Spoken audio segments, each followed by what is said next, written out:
Welcome to Peter and Ruffy's football show here on STV. The main talking points on tonight's programme: Celtic say there is no preferred candidate despite Brendan Rodgers being tipped as the favourite. Falkirk boss Peter Houston has warned his players against complacency ahead of the playoff against Kilmarnock, and Jason Holt says he's desperate to be playing in the cup final for Rangers against Hibs on Saturday. That's just a few of the talking points we'll be discussing tonight. Alan Ruff is alongside me, Peter Martin. I'm delighted our boot-room guest is another Jags cult hero, and it's Chic Charnley who's going to be discussing the main news points of today with us. First of all, Ruffy, Brendan Rodgers interviewed, as we mentioned on this programme, a number of candidates were going to be interviewed. And over the last 24 hours, you know, I've been reading all sorts of stories that this is an indication of their desire and their ambition. Yeah, well, I think, in my opinion, Davy Moyes would be my choice, but obviously, you know, these things don't happen the way you expect them to happen. If it wasn't Davy Moyes, you're going down the ladder, and certainly I think Brendan Rodgers does fit the bill. You know, I think he's got all the experience in the world, and everything you hear about other players talking about him, very highly regarded, you know, good guy to work for, gets on well with the support at Liverpool. So I could see him buying over the Celtic supporters, you know, but again, I think it all depends on the players that he's going to bring in, if it is him. Yeah, Chick, do you reckon Celtic fans would warm to him as the manager, or let's put it bluntly, would they buy season tickets en masse? I think they would, yeah. They'll buy them now because Rangers are up anyway, but I think they will if Brendan Rodgers comes. But for me, I would have went for Roy Keane or even Neil Lennon. They would definitely be at the bottom if they two were there, but I think they will for Brendan Rodgers. Yeah. Are you, I mean, I'll delve into that further. Are you worried, though, that many people would look at a Roy Keane appointment as maybe someone who's failed at a couple of clubs and Neil Lennon is a step backwards? No, I wouldn't think so. He was quite successful at Ipswich and Sunderland early on, but Neil Lennon, again, was very successful at the club. I don't think it'd be a step back for them now. Yeah, there's a number of people who are being interviewed, Ruffy. I think they're going through the motions with them, though. I think that of the preferred candidates, I would look at the likes of, I still can't, as Chick mentioned, I can't rule out Roy Keane just because of that friendship that exists and obviously the Martin O'Neill effect. But I think David Moyes and Brendan Rodgers come into the category that would excite Celtic fans. Rodgers, I'd be curious to know what their thoughts are on the philosophy, because apparently he would play football the Celtic way. Yeah, I think they all would. You know, I think even Davy Moyes' teams played good football, but I think you've got to be aware of it. As the days go on, there'll be now stories getting leaked of people who don't want it. You know, and then that picks up a bad vibe. You're going down, you know, you're down to second choice, third choice, and then sometimes you can end up fifth choice, and then the fans go, well, how are we ending up with a fifth choice? You know, why are we not getting the best? But I think it depends on the individuals who've went there. They'll be going in and listening to the interview as well. You know, they'll be wanting to know what Celtic's got to offer rather than what they've got to offer, because I think that's the biggest thing. Where are Celtic going? Yeah, I have no doubt in my mind that of the preferred candidates, Dermot Desmond will have conducted the conversation with them. Yeah, I think so. You know, but all these candidates we've mentioned, even wee Lenny, you know, they've all got something to offer. You know, I don't think even if you get down the ladder to the sixth guy, I think they've all got something to offer. I think they're all fantastic candidates. It just beggars belief how they went for the last manager when you've got all these names in the scene just now. Yeah, well, the reason is exactly what Chick was talking about. Quite simply, the Rangers effect. You don't know how strong Rangers are going to be. Aberdeen and Hearts are going to respond again, and you know, this is a critical point for Celtic, you know, with the return of their greatest rivals. I think Celtic will kick on again, now, more so because Rangers have come up, and whoever comes in, there'll be money there for them to spend, and they'll get a better quality of player. No disrespect to the boys that was there and what we've had. Yeah, and I've got to ask you though, Ruffy, if you were in Brendan Rodgers' shoes and you were looking at maybe £7 to £10 million still to be paid off in a contract with Liverpool, would you be sacrificing that by signing for Celtic? I would like to think he would show some ambition. You know that you can have so much money, and I'm sure these guys are well paid. I would like to think that he would want to be the manager of a top club and win things. I mean, I know what you're saying. We're talking about 5, 10 million. I'm looking at you, Ruffy, and I'm thinking to myself, you're actually trying to explain. You wouldn't say goodbye to £7. No, but if I had £10 million in the bank, as he probably has, you know, I think giving up £5 million, you know, would be a lot easier. Because I know I'm going 10 million. It sounds even more ridiculous. And then I've still got my 10 million, and I'm going to be the manager of a club and be in the big time again and be successful. So I wouldn't have put myself out the game for a couple of yeah, and there's not really any point in me asking, Chic, because you'd be like, that £7 million, who cares? You're going to be the manager of Celtic. No, that's the thing. And if I had £7 million, I'd be dead in 2 months. There's a classic line. We shall wait, because undoubtedly, Ruffy, I think the last point on this, it's had more favourites than a Grand National this run to the line to get a manager. Yeah, but in saying that and repeating myself again, I think the Celtic supporters will be happy with the candidates. You know, every candidate has got something to offer.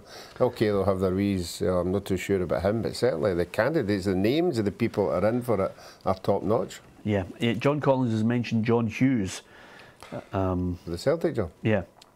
No, I don't think so. I think John could get another club. I really thought John, I know Dundee United are relegated, but when he was sort of in the running for it, I thought that'd been ideal for him. I thought he could actually kept him up. Yeah, and the other point on John Hughes is quite simply that I mentioned to you yesterday on the programme that I thought he would be an angry man missing out on Miles' story. I think, you know, the finances and how cash-strapped they are up in Inverness is really going to test his loyalty to them.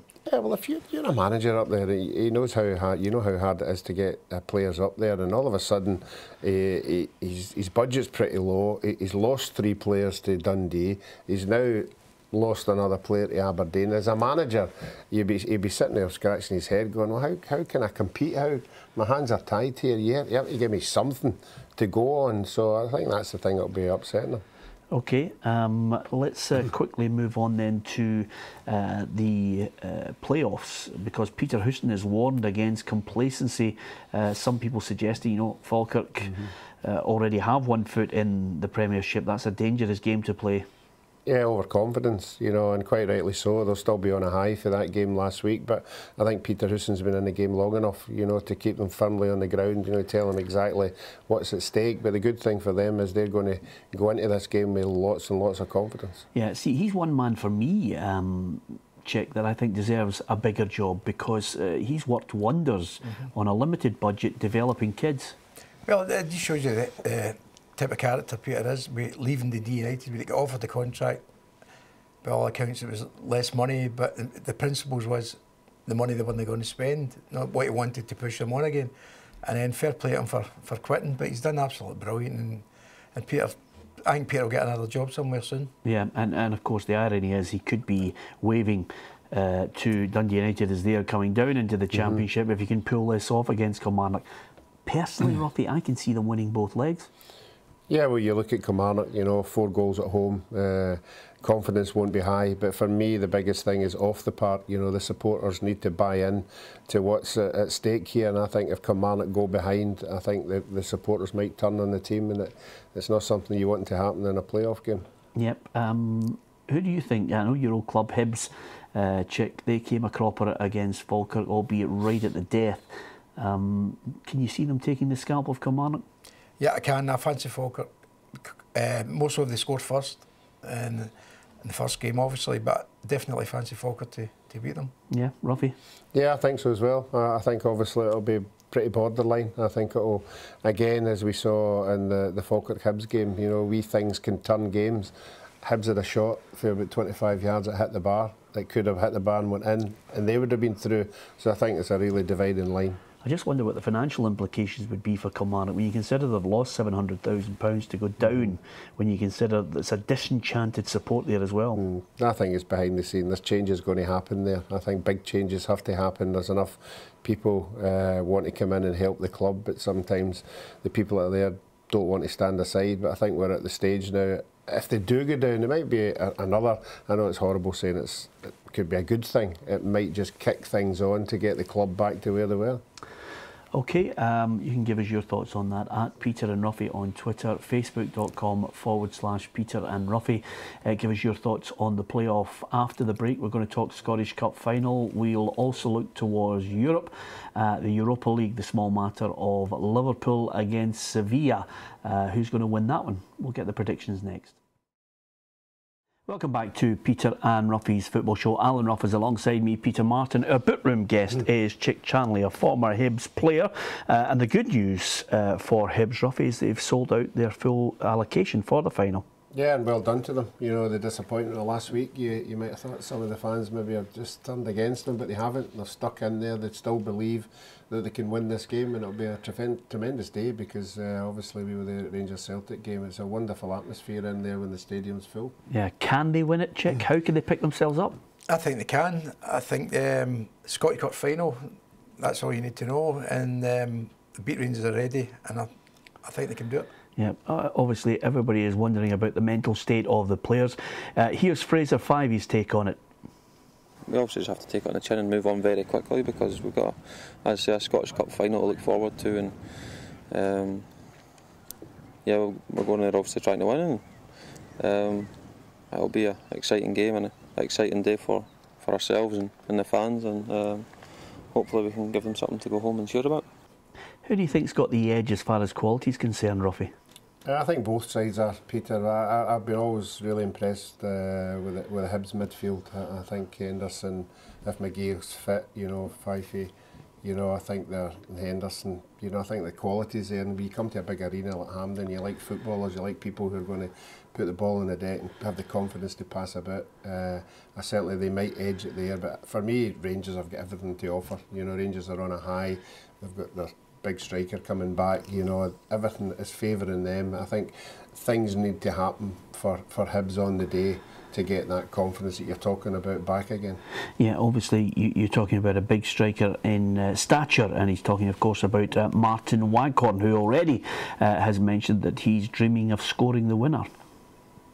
I think every player playing in a cup final does do that, dreaming of scoring a goal, last minute goal, or as a defender saving a penalty or whatever. Do you know what I mean? The goalkeeper saving a penalty. So I've done it. I've dreamt about it. And like I say, the last couple of days I've been like a big kid, getting excited for the game and dreaming of picking up a trophy. But I know that it's going to be a tough ask.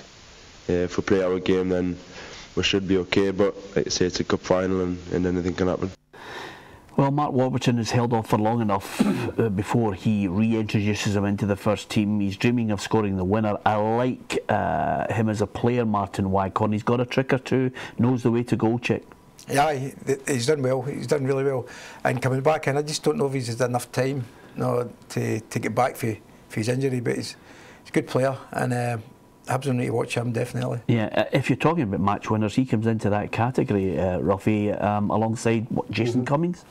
Yeah, I think only Rangers will know whether he is, as Chick says, match fit. You know, I don't think they'll be taking any gambles with anybody. You know, it might be the case that he might be on the bench and come on with something to offer, but certainly, yeah, they've got match winners. Hibs have got match winners, so have Rangers, and with Kenny Miller there, you know, with he just goes goals for fun in these big games. Just another point on Rangers, they've ditched the retail deal they have with Mike Ashley. It's very difficult to work out where this one goes, Ruffy. The news today basically means who has the rights to sell Rangers merchandise. This looks as if it's going to be another legal battle. Yeah, I think it's just the people behind the scenes know exactly what's happening there. There's going to be a lot of toing and froing. I'm sure there'll be court cases here and there. But it is something that Rangers do want to get sorted out. Let's look to some other news. There are players that obviously look at this point to try and get themselves a move. Usually when Chic was trying to get himself a move, he'd fall out with the manager or pick a fight. But these days, people wait till they're out of contract. Charlie Mulgrew is one that's got a big decision to make. He doesn't know whether he's going to be a Celtic player in the summer. Yeah, well, again, that's what we're talking about. You're waiting on a new manager coming in. A new manager has to make decisions. Him himself will have to make a decision. He might see the case, like, I've been here quite a while, but then again, you've got to have other clubs interested in you, you know, and then he can decide. The good thing about it is he can decide to stay or go. You know, I think it'll be in his hands. Yeah, and one other man that I think Aberdeen fans will be more than happy with Chic to have as a coach is Barry Robson, 37 years of age, hanging up the boots, and has decided to stay on at Pittodrie as part of Derek McInnes's backroom team. Well, he's done well. He's got a great career, played in a lot of big games, and next step is going into coaching. Obviously, Derek will know him better than us, and he knows what he's getting, so good move for him. Yeah, I think I've always liked Barry Robson as a player as well, and all that experience. I know he wants to go on to become a manager in his own right. This is the perfect stepping stone. Yeah. He's very fortunate, you know, that Aberdeen are giving them the job so quickly. We've had lots of guys on the show who are coming to the end of their careers and they're away doing their coaching badges. They're not as fortunate as Barry, you know, for a club to offer them right away, because there's lots of players out there going for their coaching badges now, so there's a long list. So I think he's very, very grateful that he's getting a job right away. Yeah, I think with Barry as well, earlier on in his career, I mean, he was going off the rails a wee bit, as he admits himself, so that'll stand him in good stead to put a few pointers into the younger boys. Yeah, absolutely. And another man that I'd like to see getting a club, I'm not sure whether somebody at Premiership level will give him the option, but he's certainly fair enough, is Jim Goodwin, Ruffy. He's just got a wealth of experience. No, I don't think there's any doubts that he'll get a club. You know, I think I was reading the 2 or 3 inquiries, so it'll be up to him to decide what he's going to do. And I think when he was on the show, was he talking about America when he came on? I think he thought he would maybe try that, but certainly no, I don't think Jim will have a problem at all. Yeah, 2 or 3 years he thinks in him, and I think when you're that fit as well, he could definitely do a job for somebody trying to get out of the Championship. I think it was very unfortunate, Peter, with the bookings and the sending offs he got. I mean, other times it happened to me on numerous occasions as well. You get tarred with the brush and it's hard to get rid of, and I've seen some of the things that happened to him, and he definitely didn't deserve what he got, but he'd be a really, really good asset to somebody. Yeah, okay, before we talk about the Europa League final, which is taking place, I might as well get your predictions then before you leave these studios. First of all, for the playoffs, are you sticking with Falkirk? Falkirk, definitely, yeah. I'm narrowly, very narrowly Falkirk. But Falkirk, yes. Okay, so that's Falkirk then. There's no narrowly about it. It's either Falkirk or Kilmarnock. And Rangers against Hibs. I fancy Hibs. I just think they've got obviously so much to play for, but I just fancy Hibs to do it. I think Rangers will get the momentum. Okay, right, let's look to the Europa League. It's something that I'm usually never a fan of until at least the semi-final, but it's Liverpool against Sevilla. Sevilla, you know, have won this before. They know what it takes. They've got a great pedigree in this competition, but the gods just seem to be with Jurgen Klopp. Yeah, he seems to have it. Even in his interviews, you know, he's so confident in his belief and his players. And certainly in the highs of Liverpool at the end of the season there, on a given day, they play some fantastic football. They also have some bad results as well, but I would think on the day, I think he'll have them motivated. There's enough of them in there who haven't been in a final like this before, so I think that'll be the motivation for them, and I wouldn't be surprised if they do it. Yeah, forgive me for being sentimental here, but I think in light of the Hillsborough decision, I think Liverpool fans going there would love nothing more. Not that there's that many of them going to because of the ticket allocation, but they'd love nothing more just to cap off the perfect season. It'd be brilliant for them, more so as you mentioned there, the Hillsborough. But I think Liverpool will win it. I mean, it'd be a great finish to the season. Obviously, get into the Champions League next year with the winners.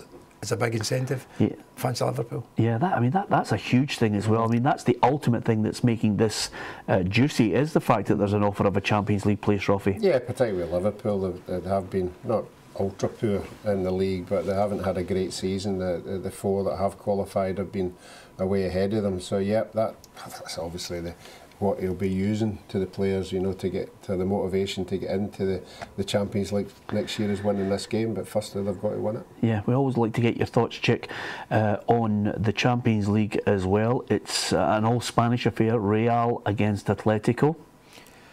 Well, Atletico will battle away, but I think Real are just too much quality for them, and I fancy them for that. Yeah, okay. Are you agreeing with them, narrowly or otherwise? Narrowly agreeing with them, but with that man Torres in a big game, who knows? Yeah, and we always like to talk about football right across the board, Ruffy. Here's one man who won't need to worry. John Terry signed a new one-year deal at Chelsea. Yeah, I thought he would have moved on. I thought he was destiny for America, where everybody Japan seems to was interested. Yeah, but no, he loves the club. The supporters love him as well. But in the footballing side, I think he's had his best. Yeah, I can understand why Chic threw in Japan there. He'd been the tallest player there. He could have been a midfielder. But nevertheless, he's decided to stay at Stamford Bridge. Great to have a chat with Chic Charnley, undoubtedly, over the course of the summer. If you look out on the programme, you will see a football special with Chic in his playing career with so many clubs. I would list them now, but we don't have a spare hour on the programme to do so. But look out for the football special with Ruffy and myself and Chic talking about his playing career with Partick Thistle and Hibs, and a wee bit about Celtic as well. Good luck for the future for Chic. Join us if you can tomorrow night on the programme. We'll have more football chat on Peter and Ruffy's Football Show. Good night.